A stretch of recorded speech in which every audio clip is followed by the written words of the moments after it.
Le début d'année a été dynamique avec notamment 3 journées de mobilisation pour exprimer la colère sociale et notamment sur les orientations budgétaires. Aujourd'hui, ça fait maintenant un mois que nous sommes sans Premier ministre et sans annonce claire hier, le SNEP FSU continuera en tout cas de mobiliser la profession pour pouvoir peser sur les choix.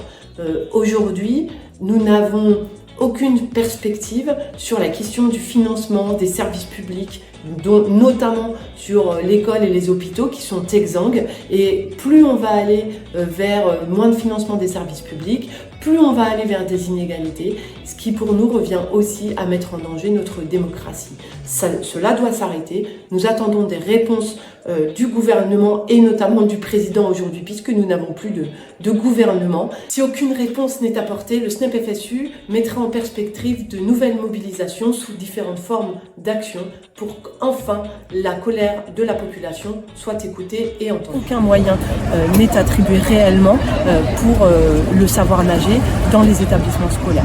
On sait aussi que le savoir nager, c'est un profond révélateur des inégalités sociales. Le SNEP s'est mis à l'eau aujourd'hui pour dénoncer ce manque aussi d'infrastructures.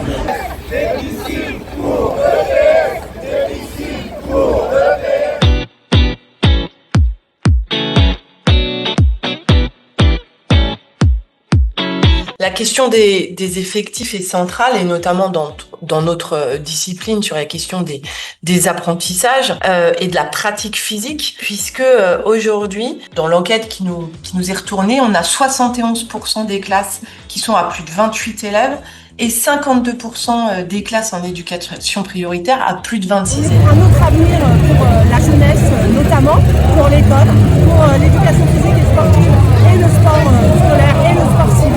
Et pour ça, il y a besoin d'autres orientations.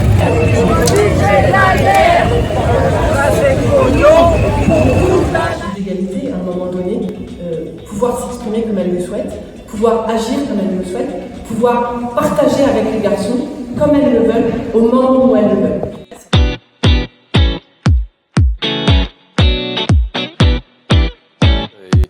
L'école ne peut pas tout, mais elle peut beaucoup si on lui donne les moyens.